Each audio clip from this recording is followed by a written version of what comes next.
Hey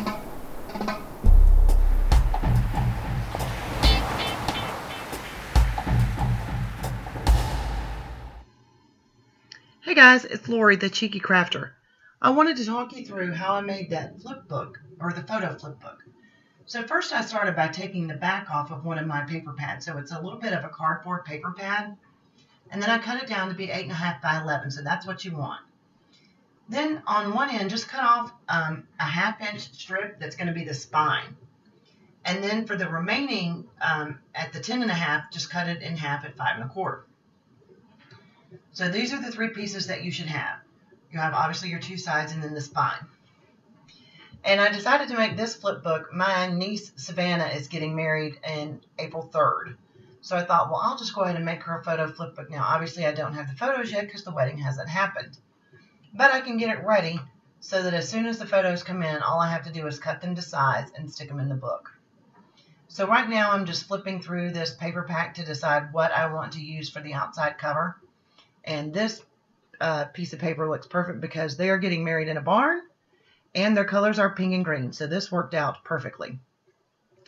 So I'm going to trim this sheet down to 9 by 11.5. That way I have a border. And so then I put the pieces on here and I get them lined up to leave that little bit of a border around. And you'll see why we would leave the border in just a minute. So I'm lining these up now. I'm going to use my T-ruler here in just a minute to make sure that I put them on straight.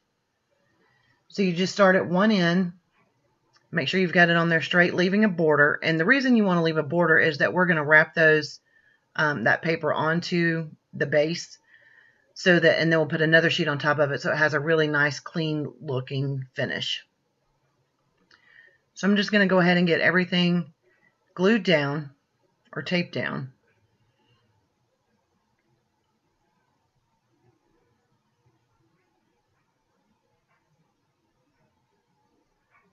And so then I'm going to take it and score it in between the spine and each side. That way it'll fold a little bit easier. You don't have to do this. You can just sit there and fold it with your hands.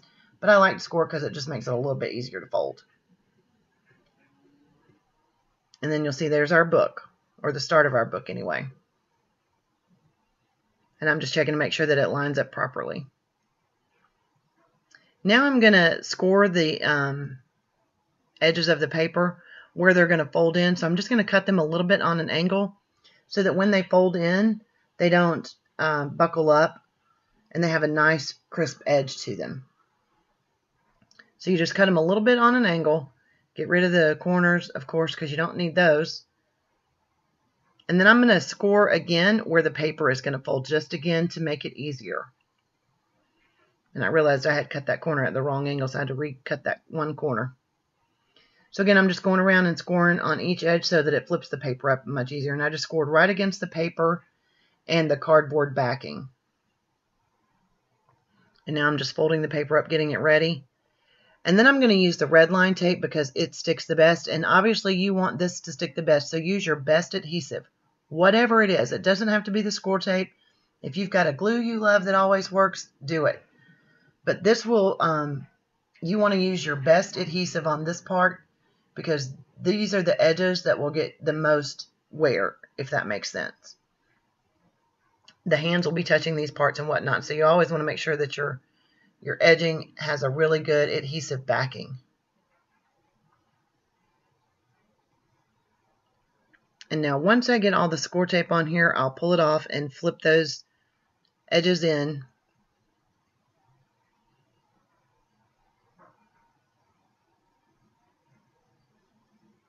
And I'm just going to use my handy dandy little Cricut tool here that I use for weeding. It's the perfect thing to peel off tape like this. I love it.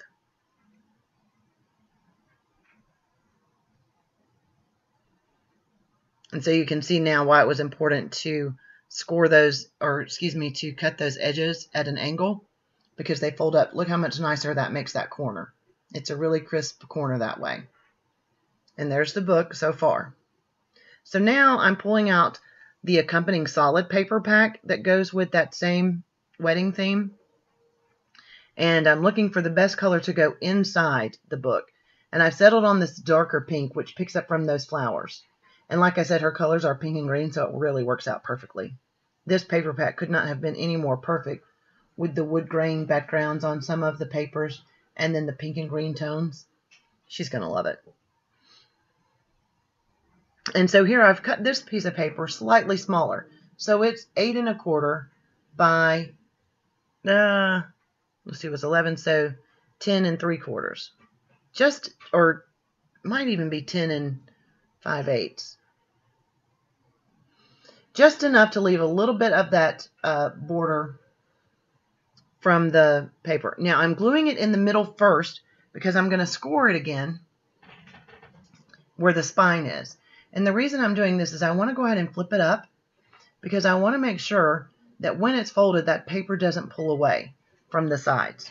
And sometimes if you glue it down flat and then try to fold it, your paper buckles. So I'm trying to make sure that I get a good, even, flat adhesion from the paper to the backing, or to each side of the book, if you will. And I'm just using my bone folder there to make sure I get a real crisp edge. And then it also helps to straighten out the paper as you come, I'm just kind of pulling it forward there. And then I'm just folding it one more time, making sure everything lines up like I want it to, because obviously before the glue dries, you can make a change. Once the glue dries, you're stuck with it. No pun intended, haha. All right, so there we go. So now we're ready to go on with the decoration. I decided I would just go ahead and decorate the outside first. I thought I would use their names. So I have an alphabet die cut set from Altenew. It's called Tall Thin Letters, I think, or Tall Alpha. And so I just cut their name out of some of that solid color paper. Another shade of pink that's in that, or it might be the same shade, I'm not quite sure. I can't remember, sorry. And so that little sticker there, the and sign, comes from the sticker sheet that's in that pack, as does this one right here. So there it is, Matt and Savannah, that's the cover. So now what I'm doing is I've taken another sheet of the 12 by 12 cardstock, and I'm cutting it down to 4 by 4 squares. So you get 9 squares. And these are going to be what the photos go on to flip. And so I take each of those, and then I'm going to score them at 1/4 inch in. And fold that in, and that's the part that I'll glue down, so then it'll flip up. Hopefully that makes sense. You'll see right here what I mean when I'm saying flip up. So I'll only glue down that 1/4 inch piece. The rest will not be glued down so that it can flip, and I can have a picture on the front and the back. And right now I'm just trying to make sure that these are going to line up and look nice. And then I realized 9 probably isn't going to be enough, so I decided to cut another 9 from a pink sheet, and ultimately I'll alter them pink and green. So now I'm cutting out one of the 4 by 4 squares from one of the sheets. This will be the last photo, or if you will, photo at the end of the chain. So once they flip through all the photos, this will be the last thing they see. And here's where it gets started. So I'm taking that first one and putting that 1/4 inch score line onto the back of it. Here's where I realize I need, okay, so this part is where I'm going to make the holder that will keep all the photos flat while the book is closed to keep them from getting messed up. And so ultimately, when I finish putting all the photos, I'll insert a magnet between the last photo and the cardstock, and then on this piece and a little backing. And so it'll be a magnet closure at the top. You could do Velcro if you wanted, or whatever you like.